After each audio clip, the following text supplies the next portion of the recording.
Fede Cámaras y sus aliados en la burguesía nos ha declarado la guerra económica y yo la he aceptado. Llamo al pueblo, al gobierno, a todo a la guerra económica. No podrán con nosotros los oligarcas de Fede Cámaras y sus medios de comunicación. Fede Cámaras, los huevos de la serpiente.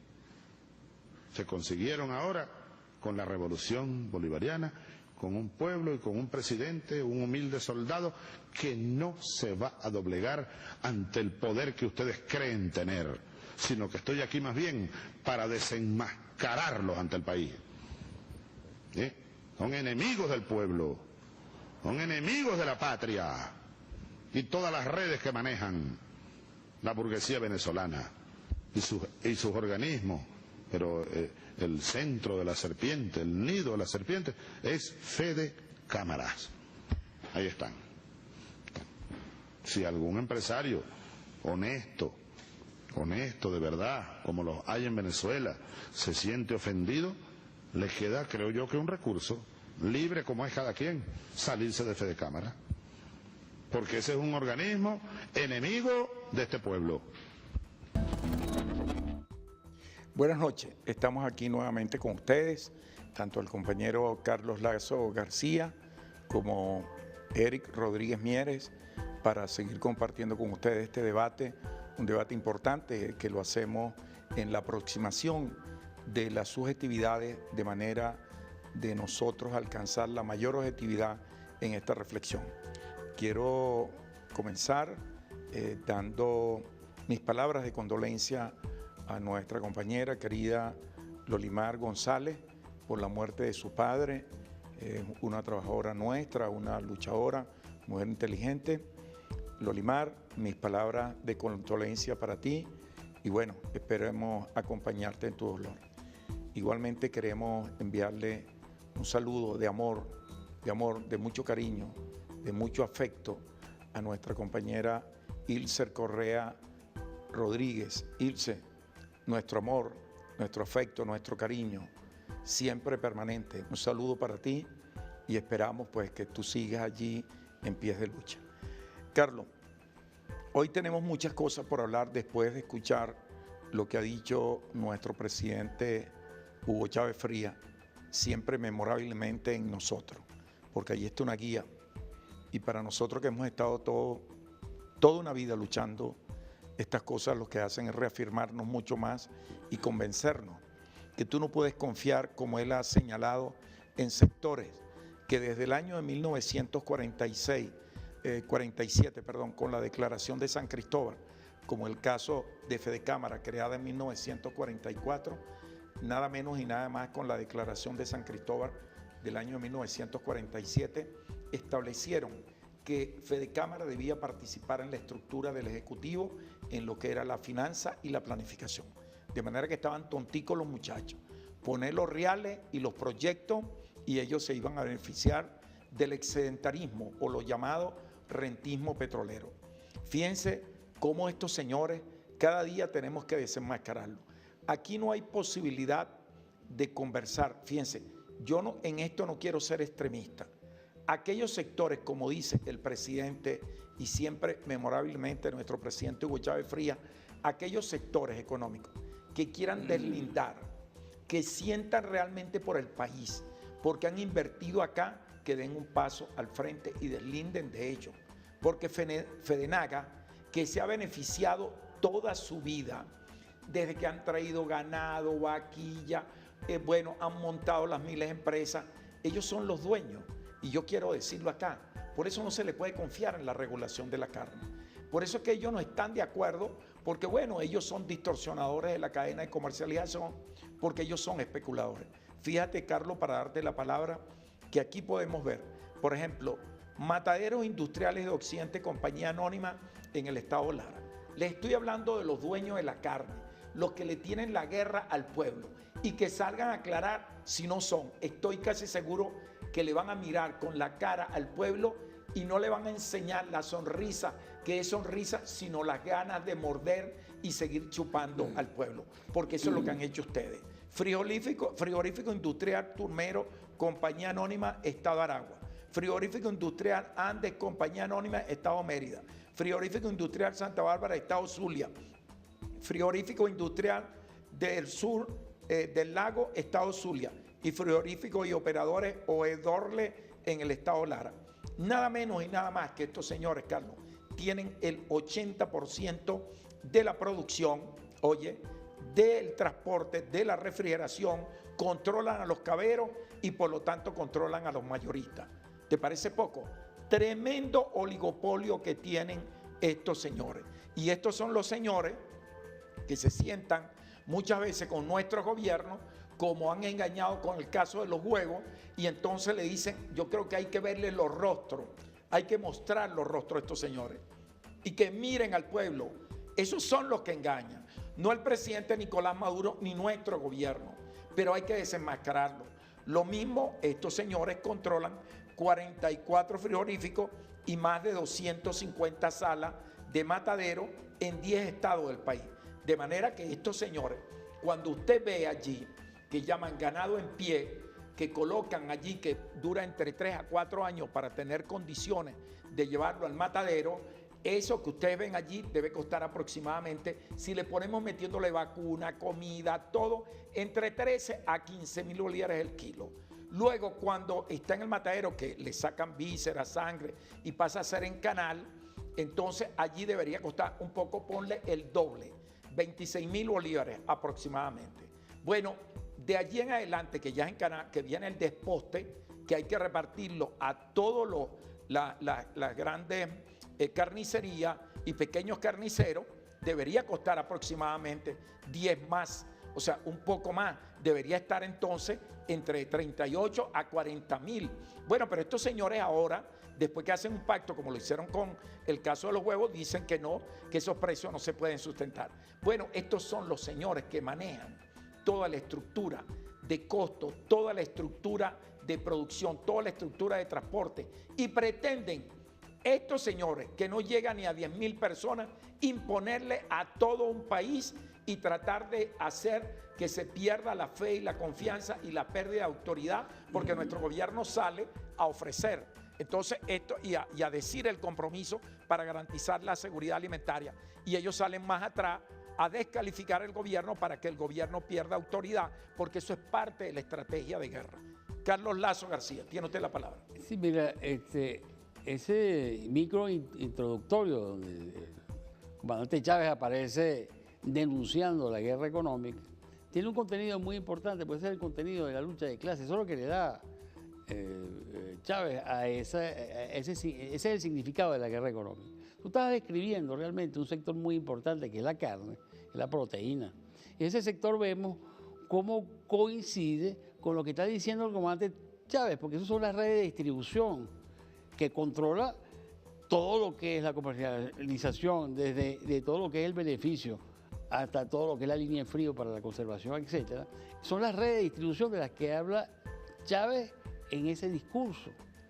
Y lo que está es denunciando además, o poniendo descubierto, que son enemigos del pueblo. ¿Por qué son enemigos del pueblo? ¿Acaso que lo que están haciendo es que esos son precios criminales lo que están desarrollando actualmente los empresarios de la carne? Y son precios criminales precisamente porque ese es el elemento proteico importante que es necesario para la población y que ellos lo están poniendo de una manera casi inalcanzable. ¿Por qué? Bueno, porque realmente hay dos consideraciones que se tienen que hacer al respecto. Uno, que esa carne que se está desarrollando, primero ellos han desarrollado una vía hacia la industria. Hay un sector industrial que está abastecido de carne porque hay una alianza interburguesa entre los empresarios, o sea, los productores de carne, los que benefician, van a la Oscar Mayer, por ejemplo, y entregan carne para el procesamiento industrial para los embutidos. Asimismo, los que producen cochinos hacen lo mismo con los mataderos, con lo que es la industria de porcinos para desarrollar salchichas, etc. Entonces estamos viendo cómo hay una relación entre la industria de procesamiento de alimentos y los mataderos industriales. Entonces eso es lo que existe ahí, es una alianza, porque la carne entonces no existe para nosotros, para la familia. ¿Qué está ocurriendo ahí? Está ocurriendo esa alianza para no cometer los errores que cometieron en el paro petrolero del 2002, ¿Qué ocurrió en ese paro? Bueno, que muchos quebraron. ¿Quebraron por qué? Porque cerraron los centros comerciales y muchos pequeños productores quebraron en aquella época y por supuesto hubo un desencuentro entre la propia clase. Ahora no, ahora ellos están produciendo para los sectores industriales. Hay azúcar en todos los refrescos. ¿De dónde sale ese azúcar? Bueno, de los mismos procesamientos de azúcar que tienen en la industria azucarera. Pero eso es una alianza interburguesa. Los pollos. Hay pollos en las polleras. Pues. En las polleras ustedes ven que hay pollo, quiere decir que parte de la producción de pollo se le garantiza al comercio. Así mismo ocurre con la harina. Vemos entonces que las panaderías producen tortas y dulces que no están regulados. Siempre hay. Siempre hay. Entonces, ¿qué ocurre? Que las harinas también son para el procesamiento que hace los molinos, lo hacen para parte importante para los comerciantes. Así mismo pasa en los hoteles, hay jabón. En los hoteles los pisos están limpios. ¿Por qué? Porque hay el tipo de productos para ese tipo para limpieza. Pues. Esos productos de limpieza existen en los hoteles. Entonces vemos ahí cómo se va produciendo una alianza y eso desaparece de los anaqueles o cuando tú lo encuentras es a precios elevadísimos, como dicen los economistas, que son precios eficientes para estimular la producción. Entonces, ¿qué ocurre? Son precios eficientes, pero deficientes para el bolsillo de los venezolanos, porque eso entonces hace que usted no pueda comprar a esos precios y distribuir entonces su salario en 2 o 3 productos la vez y se le acaba el sueldo. Entonces, queremos que eso lo está diciendo hoy el comandante Chávez, pues, esa alianza entre Consecomercio y los sectores industriales es con una orientación muy bien planificada para crear ¿qué? Para crear un desajuste a nivel económico. Vemos entonces cómo esa producción a nivel industrial que está abastecida por los sectores primarios, es decir, los productores de carne, los productores de azúcar, ¿es para qué? Para mantener la rentabilidad alta de las empresas mientras tumban al gobierno.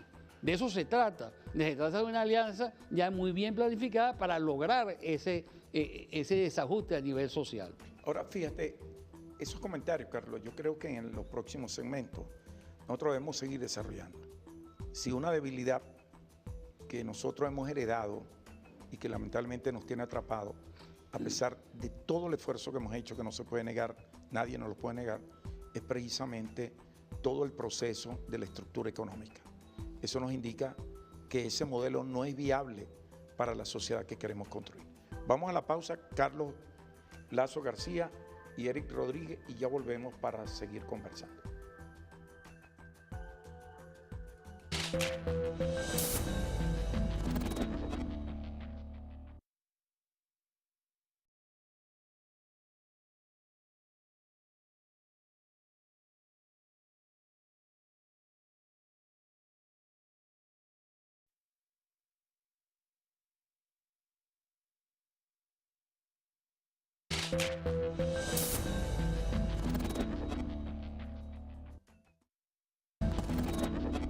La cuenta de los asesinatos, producto de la violencia fascista que se desató a lo largo de este año, esa cuenta está clara. Son 172 pérdidas dolorosas. La mayor cantidad de estas personas eran jóvenes, pobres y ni siquiera manifestaban. Pero aún no tenemos contabilizado cuántas muertes ha generado el genocidio planificado por las mafias de la burguesía nacional y el bloqueo financiero desde el gobierno de los Estados Unidos, el atentado contra la moneda a través de Dollar Today, el contrabando, el acaparamiento, la especulación. ¿Cuántas penurias ha padecido este pueblo por no poder satisfacer necesidades de la vida cotidiana? Los responsables aquí en Venezuela tienen rostro. Son esa burguesía parasitaria que debe pagar por este crimen perpetrado. Los dueños de la banca privada, los dueños de los monopolios de alimentos, los dueños de Credicar, los funcionarios del Estado cómplices, ¿dónde están? ¿Hasta cuándo se seguirá escuchando y llegando a acuerdos que jamás van a cumplir los verdugos del pueblo? Lo que sí es importante escuchar son las distintas propuestas de economistas y del pueblo organizado. Cárcel y confiscación de bienes a los acaparadores y especuladores. Control popular y estatal de la distribución de los alimentos y demás insumos de primera necesidad. Reimpulso de la producción de las empresas estatales y comunales. Centralización de importaciones. Sobre esto último, el comandante Chávez explicó lo siguiente. La creación de una corporación de importación y exportación, pero estatal. Nosotros parecemos pendejos dándole los dólares a la burguesía, a la pequeña burguesía, a la pequeña burguesía, y ellos importan, subfacturan, sobrefacturan, compran en el exterior que cualquier cosa que valga $1 y vienen acá y lo venden por $5 y el equivalente en bolívares, y además piden más de lo que realmente cuesta. Después de este gran respaldo popular, las manifestaciones de conciencia patriótica y entrega sacrificada del pueblo por los ideales chavistas, ha llegado la hora de las definiciones. Bueno, nosotros continuamos en nuestro programa En Debate y hemos visto lo que ha presentado la compañera Thais Rodríguez. Esa reflexión es muy importante, ese intro que ha dicho Thais en este caso, porque para nosotros esto refuerza lo que estamos conversando, esto nos aproxima, Carlos, a esta guerra que hay, que muchos creen que no existe. Yo quiero aprovechar además que la etiqueta nuestra, numeral, en Venezuela, el pueblo es primero, Instagram y Twitter, @endebate_popular. Repito, Instagram, Twitter, @endebate_popular y la etiqueta numeral en Venezuela, el pueblo es primero. Gracias a nuestra compañera Zulima Vázquez, que siempre nos da esta guía para podernos mantener comunicados a nuestro equipo, a Gabriel y a Oscar Rivera, que están atentos en nuestro programa. Mira, Carlos, yo creo que esto que nos han colocado allí nuestro director Rubén Alvarado es bien interesante, porque cuando yo venía al canal hoy me conseguí un compañero allí que él me decía, hablen de la comida, y yo creo que una de las cosas que vamos a estar obligados es seguir hablando de esta guerra económica y explicando lo de la comida. El compañero nos decía, hablen de la sardina. La semana pasada hablamos el caso de Abecaiza, Abecatún, como que es un sector que representa el 25% de la producción de sardinas, jurel, pepitona y atún, precisamente en combinación, porque prácticamente son 3 sectores, junto con el de Polar, ¿verdad?, que tienen prácticamente este oligopolio y son los que imponen. Y bueno, nosotros que somos un país que estamos frente al mar, inexplicablemente tú comprar una sardina aquí, el precio, bueno, es casi inalcanzable. Pero esto es parte de la guerra, porque son los distorsionadores de la cadena de comercialización que a través de la corporativización se han apoderado, han creado toda una perversión aguas abajo que distorsiona y genera como producto de ello el llamado bachaqueo, que es parte de los hijos de su propia entraña. Carlos Lazo García. Mira, con respecto a la empresa esta Abecaiza que tuvimos aquí Sí, Abecatún.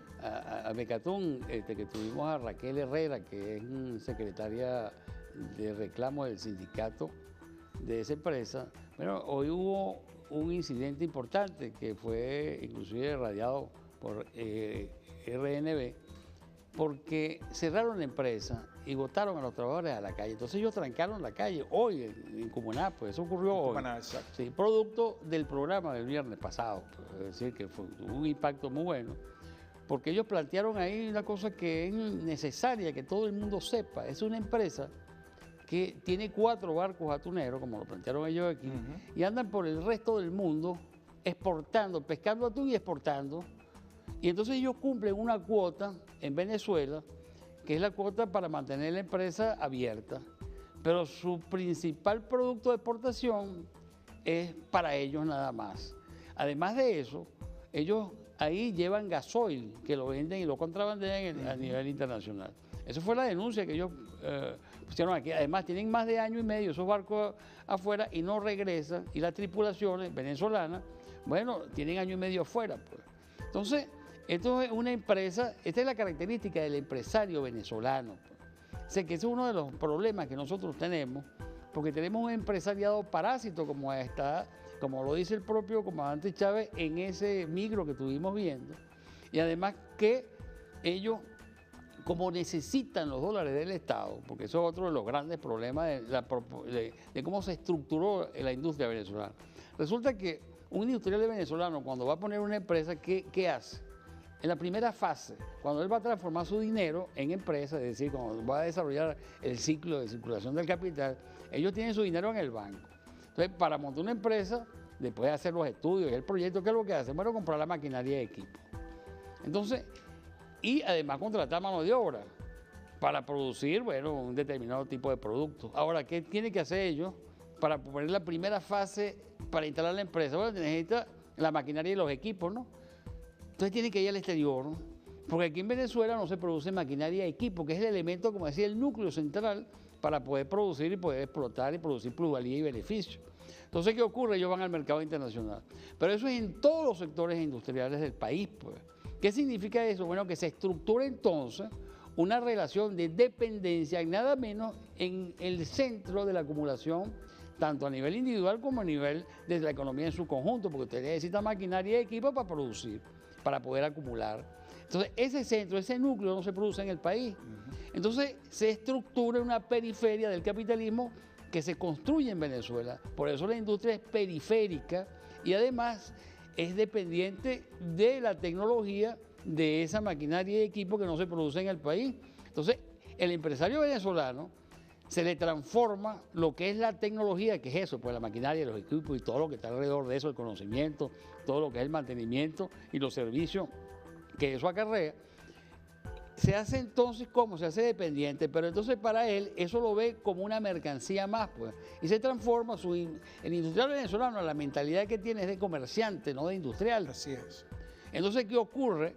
Que cuando ellos van asumiendo la tecnología importada, comienzan sus intereses a ser idénticos a las empresas dueñas de esa tecnología, pues entonces se funden los intereses, como ocurrió, por ejemplo, en el caso de Lorenzo Mendoza con Migur.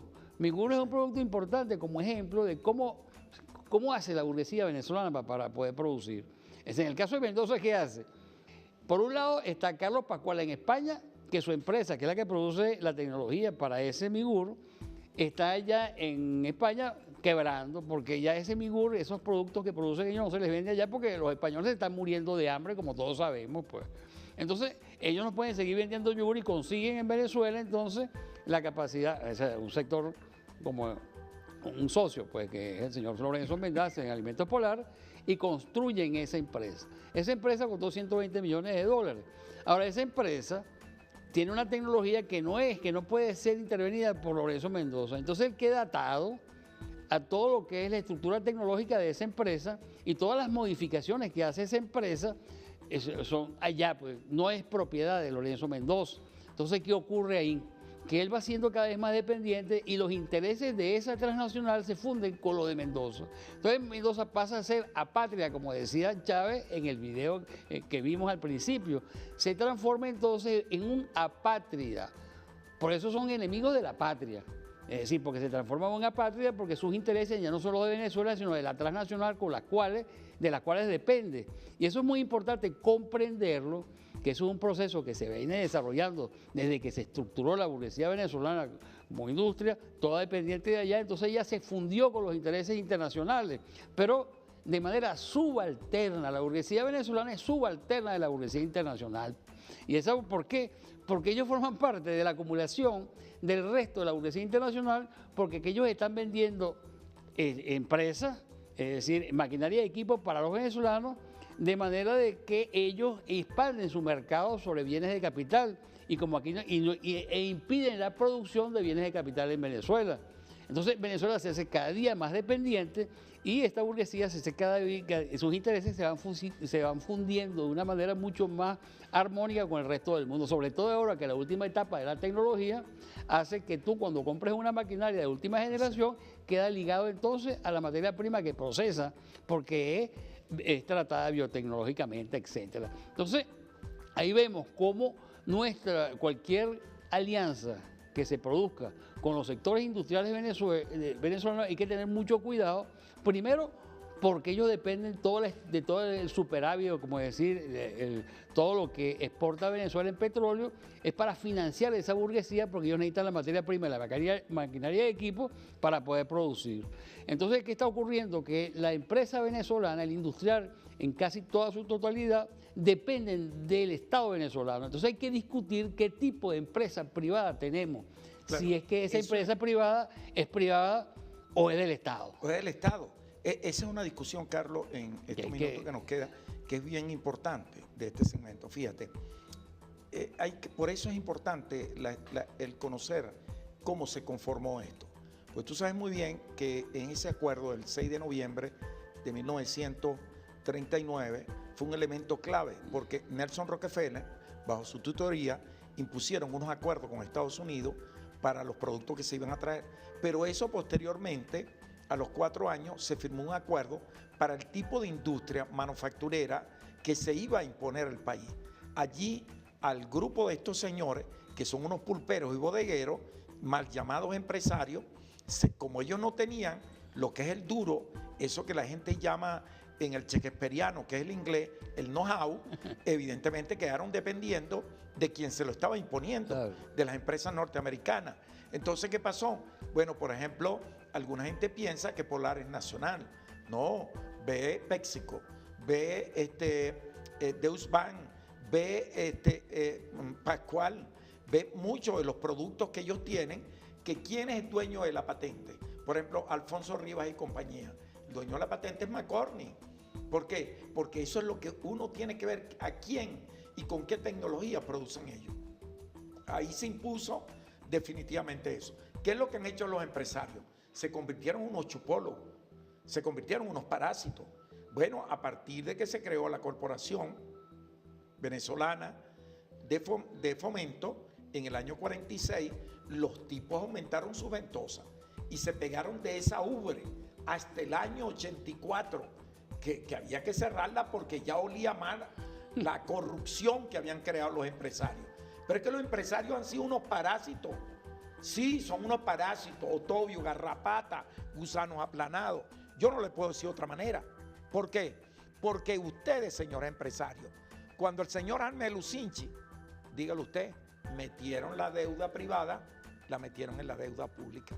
Y no eran 4 lochas ni real y cuartillo, como decimos la... No, 35.000 millones de dólares, inclusive Miguel Rodríguez fue ministro de Andrés Pérez.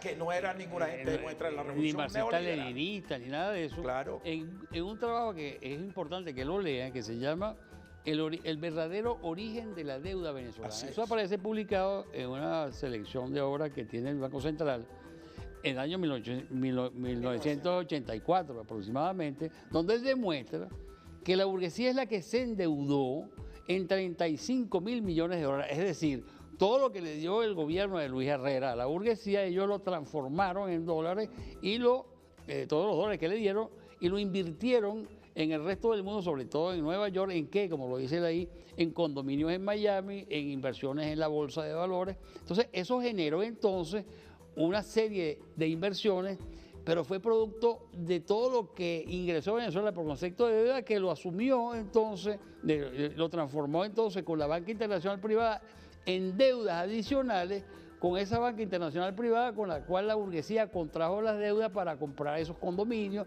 para hacer las inversiones. Entonces, la burguesía quedó endeudada con la banca internacional privada. Cuando bajaron los precios del petróleo, Venezuela ellos no tenían cómo pagarlo. Esto fue toda la década del 83 en adelante. Le trancaron los préstamos a Venezuela, a esa burguesía, y el Estado que hizo a través de Lucinchi, bueno, asumió esa deuda de 35.000 millones de los empresarios de la burguesía venezolana.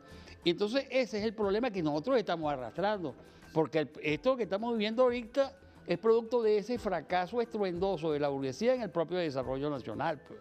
Claro, y eso hay que colocarlo, fíjate, Carlos. Estas reflexiones son necesarias, porque uno es una consecuencia de toda una construcción del propio pasado. Es decir, tú no llegas a adulto si no pasa por ser joven, por ser adolescente, por ser un puber, por ser un infante, ¿verdad? Por ser un recién nacido, vas a pasar por todo eso para llegar luego a ser un adulto. Pero simple y llanamente aquí la oligarquía, esta parasitaria, ha pasado por todos esos actos, han estudiado parasitología, chupología, porque es lo único que han aprendido. De manera que esos señores que no pueden exhibir, porque la transferencia no es de tecnología, es una transferencia de conocimiento. Jamás jamás estos señores han puesto en mano. Porque ni siquiera en el petróleo, y con esto vamos a hacer la pausa, ni siquiera en el petróleo, porque estos señores contrataban para hacer un taladro, que es lo esencial, Schlumberger, Becker, Hugh, Emery and Palmer, si no eran eso. ¿Y dónde estaba esa mal denominada meritocracia? Vamos a la pausa, estamos Carlos Lazo García y Eric Rodríguez conversando con ustedes y ya volvemos con la venia de nuestro director Rubén Alvarado, que está bravo con nosotros.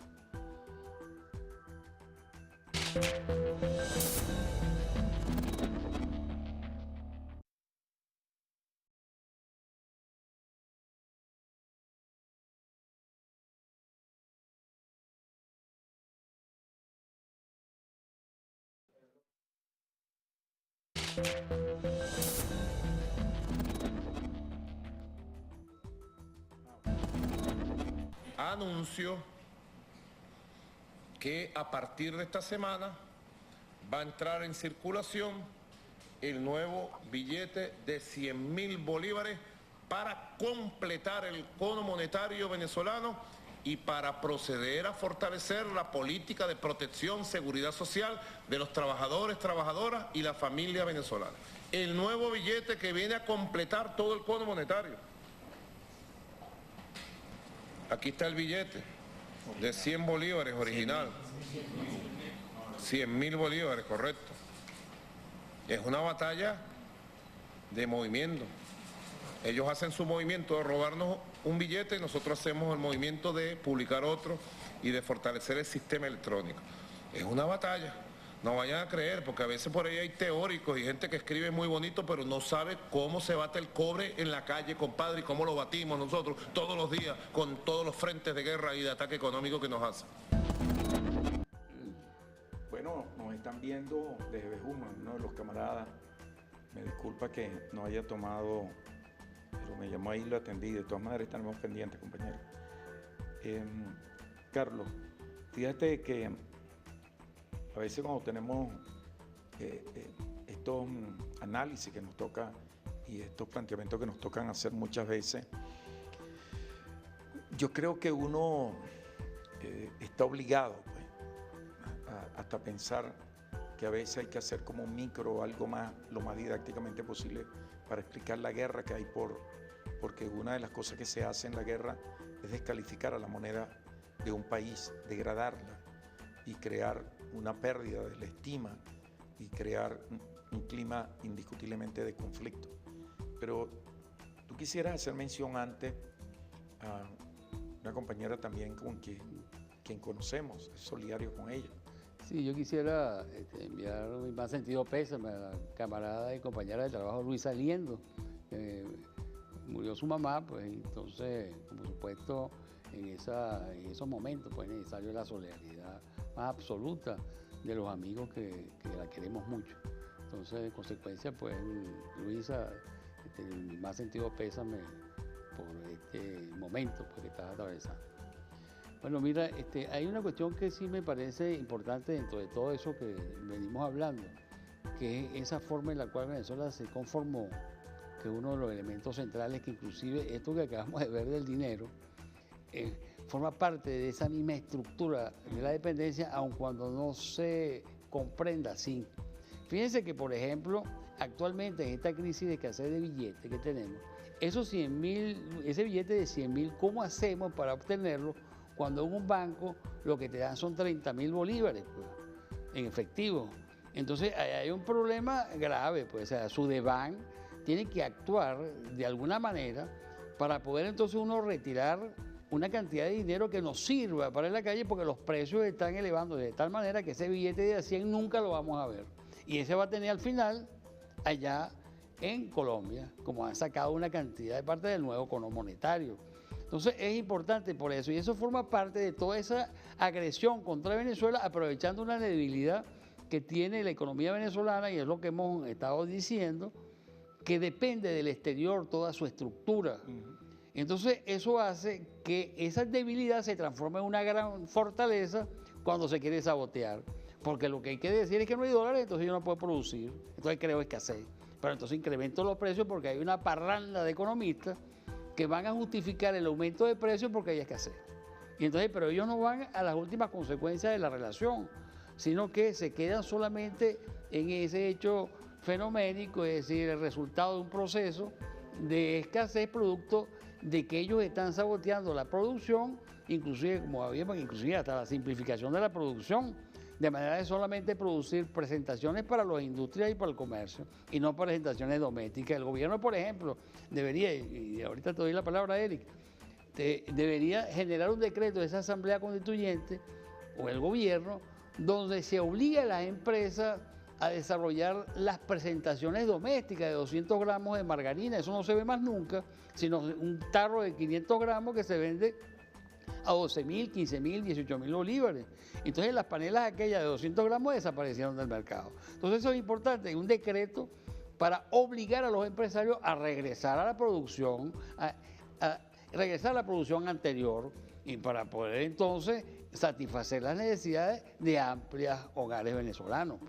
Fíjate, reforzando un poco eso que tú estás señalando, sería bien interesante que nuestro director Rubén Alvarado y Zulima Vázquez, que están allá en el control, nos pudieran colocar este video que tenemos preparado precisamente para demostrar cómo, como parte de toda esta guerra, se están llevando este dinero para Colombia, como muchos de los productos del consumo que son esenciales en este proceso de extracción de alimentos y de precisamente del contrabando también de la gasolina y de otros elementos más que nos están importando estos señores. Vamos a ver esto que nos ha presentado acá el compañero Gabriel Pernía junto con Oscar Rivera, que nos prepararon este video. Vamos a verlo. Tenemos aquí total de procedimientos efectuados, son 73 procedimientos para un total de aprendidos preventivamente 77 personas.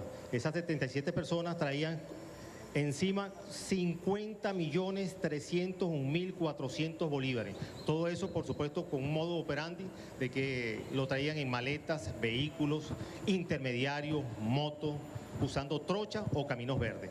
Por supuesto que la Defensa Integral de la Nación, compuesta por 8 unidades superiores, 11 brigadas, 12 brigadas, 13 brigadas, 14 brigadas, los comandos de zona de la Guardia Nacional Bolivariana están 24 horas por mar, aire y tierra, supervisando todo el control de lo que es las vías principales de comunicación y sobre todo el punto de control Paraguachón, en el cual está en este momento, de acuerdo al decreto emitido por nuestro comandante en jefe, la restricción del paso fronterizo por 72 horas. En estas 72 horas hemos incautado esa cantidad de moneda en nominación 100 bolívares. Fíjate, Carlos, esta es una demostración de lo que tú estabas señalando y de que nosotros podemos sacar un billete de 500.000, de 1 millón, de lo que ustedes quieran.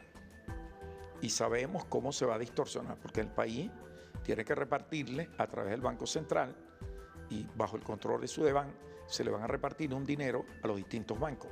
Vimos cómo estos señores han repartido unas mafias, vimos el caso del Amazonas, el caso de la señora Tintori y todos estos señores, cómo ese dinero termina pasando a la frontera. Y esa es una de esas demostraciones. Pero yo creo, Carlos, que no basta el emitir el billete. Yo creo que hoy tenemos algunos elementos también que nos permiten seguir manteniendo una cantidad de circulante importante, que es ir hacia esas plataformas con el uso de un aparatico que llaman el punto, que son los datáfonos. Eso se llama datáfono, ¿no? Que es los puntos donde uno va, y que eso yo creo que hay que buscar universalizarlo más, porque también impide este elemento circulante, porque es que se juega a ellos también y es parte de la campaña. Entonces, eso tiene unas facilidades amigables, porque uno lo que tiene que aprenderse, simple y llanamente con la tarjeta, una persona, por mucha edad, mucha dificultad que tenga, es aprenderse 4 números que son los que él va a colocarle en un aparatico de un datáfono, y buscar nosotros, porque hay unos que son inalámbricos. Entonces, hay alguna manera de buscar para implementar esto, porque estos circulantes lo van a seguir sacando, el billete como elemento real lo van a seguir sacando hacia Colombia, porque es parte de la guerra, Carlos. Claro, fíjate que además, cuando nosotros de la tercera edad, cuando vamos a un banco y sacamos todo el dinero, porque como nos tienen que entregar el dinero de la pensión completa, entonces ¿qué ocurre? Que los bancos bajan, entonces en vez de ser 30.000 son 10.000. Cuando nosotros estamos cobrando los reales, todo el que quiere sacar dinero tiene que sacar ahora de 10.000. Hay una complicidad, chico, entre los gerentes de banco y el contrabando de dinero, eso es obvio. Entonces, ¿porque de dónde van a sacar? ¿Por qué la Tintori tenía esos 200 millones de bolívares entre sus camionetas? Bueno, porque el gerente se los da. Pues. Si se los da, ¿por qué se los da? Bueno, se los dan a ella, no es que, porque, ojo, uno tiene el derecho de sacar todo el dinero que tenga en el banco. Tiene el derecho y el banco está en la obligación de entregarlo. O sea, no puede restringir ningún tipo de dinero, eso está en la ley. Entonces, ¿qué ocurre? Que a esta señora sí le entregan eso. O sea, ¿cómo hizo para entender? Bueno, porque tiene su relación con el banco. Pues. Entonces, eso es importante, porque además dentro del sistema bancario, que ese es otro de los problemas del parasitismo, la banca venezolana vive del Estado, o sea, es que es imposible separar. ¿Pero qué es la banca? La banca es un intermediador. Intermediador. Tú no necesitas de él nada, Exacto. para nada. Pero fíjate si nosotros tenemos grandes bancos, más bien lo estamos alimentando esos parásitos. Claro, porque es que en un país desarrollado, capitalista, donde existe realmente la propiedad privada sobre los medios de producción, que existe la empresa privada, en esos países el Estado depende del impuesto que pagan los privados. Y todo lo que hace los Estados Unidos, por ejemplo, cuando paga el ejército, paga todo lo que ellos hacen, es producto de que las transnacionales entregan impuestos al Estado y con eso se mantiene el Estado y todo lo que es el armamentismo. En Venezuela es al revés. Es que el petróleo, que es el que fija el nivel monetario de toda la economía, es el que mantiene a la empresa privada, mantiene a la banca. Nosotros, por ejemplo, cuando usamos los HCM del Estado, estamos manteniendo a las clínicas privadas. ¿Por qué? Porque el presupuesto que hay para los HCM es mayor que el Ministerio de la Salud, que lo que es el presupuesto del Ministerio de la Salud. Quiere decir que nosotros mantenemos a unas clínicas privadas. Por eso es que digo que la Asamblea Constituyente tiene que discutir el carácter de la empresa privada venezolana, porque yo creo que el Estado debería tener por lo menos el 60 o el 70% de todos los sectores privados que necesitan todo lo que es el Estado. Entonces, todo lo que es el dinero del Estado y todo lo que es el funcionamiento. Porque entonces, si ellos dependen del dólar preferencial, además, porque no lo dicen, porque ellos no dicen el apellido. No, es que no le dan los dólares. Cuando le están dando el preferencial, que es el que ellos van a utilizar para especular y para la fuga de capital. Entonces hay que decirlo muy claro. Yo digo, ¿qué tipo de empresa es esa que depende todo del Estado? Yo también, entonces nosotros somos dueños de esas empresas, claro. Simple y llanamente, bueno, vamos a llegar a un acuerdo. ¿Cuánto tienes tú ahí en la empresa? 20%, nada más el resto del Estado. Entonces lo repartimos entre los trabajadores y entre el propio Estado con toda su gente correspondiente. Claro, fíjate que y se acabó, porque eso es el típico del parasitismo. No, y es que hay una típica de la mentalidad inclusive del propio Estado, que cuando te genera una política de exportaciones, ¿cuál es el incentivo de las exportaciones aquí? Entregar el 80% del valor de las exportaciones para que ellos hagan lo que ellos quieran con ese dinero. Pero además, el 20%, según el propio presidente de la República, no lo entregan en el Estado y tienen alrededor de una deuda de 1.000 y pico de millones de dólares, que lo dijo el propio presidente, inclusive el vicepresidente también. Entonces quiere decir que esa política de exportaciones hay que revisarla también. Eso lo he planteado yo en múltiples programas, porque es una política que el negocio es solamente para ellos, no para el Estado, no para nosotros, para diversificar y que la economía.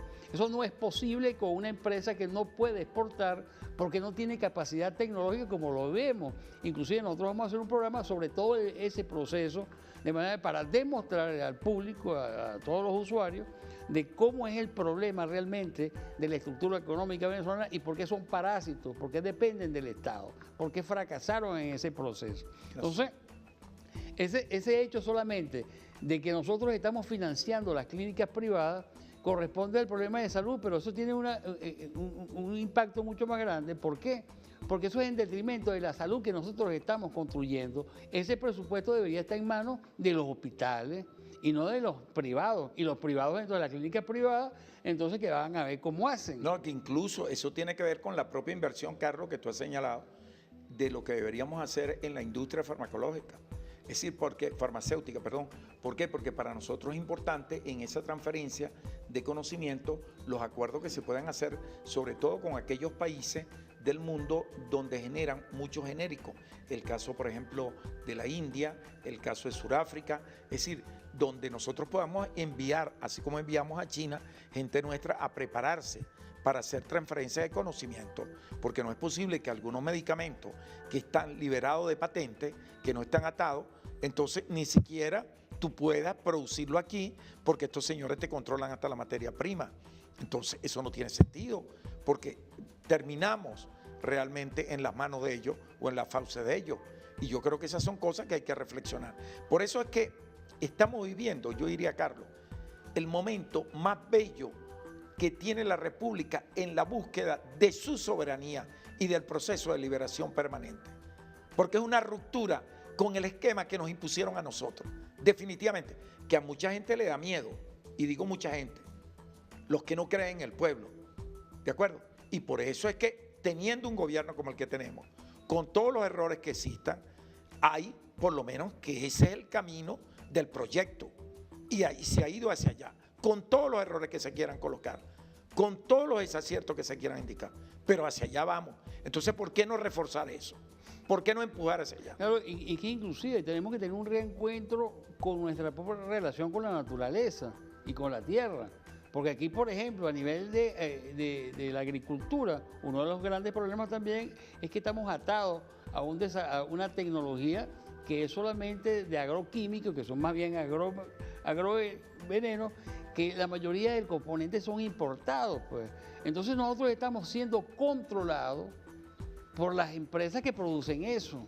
Y estamos controlando inclusive todo lo que es la producción de carne a través de todo lo que es un proceso que al final nos revierte todo al exterior. Inclusive es necesario indagar también sobre él, porque hay planteamientos bien interesantes que hemos visto inclusive en el Banco Central, en algunos talleres que estamos haciendo ya sobre el problema agrícola y el problema pecuario. Yo creo que es importante hacerlo aquí en este programa, en los próximos programas. Carlos, le damos las gracias a todos los usuarios que nos vieron y gracias precisamente a Luis Lantén, que siempre él está muy despierto, le vemos los ojos como un búho observándonos a nosotros, y a Pablo Coello, que es uno de los compañeros del 23 de enero para todo el mundo, y gracias a Gabriel Pernilla, a Oscar Rivero, igualmente a nuestro compañero Rubén Alvarado y a nuestro compañero Luis Lugo y Zulima Vázquez. Zulima, perdónanos todos los errores, pero hoy viniste muy bonita, y bueno, ratificamos nuestras palabras de condolencia para la compañera Luisa Liendo, igualmente para nuestra compañera Lolimar González. Nuestro abrazo, igualmente, mi amor, para ti, compañera Ilser Correa Rodríguez. Bueno, nos vemos próximo programa y muchas gracias a todo nuestro equipo para seguir compartiendo estas reflexiones. Vamos a seguir haciendo estos análisis en los próximos programas. Gracias, Carlos. Gracias.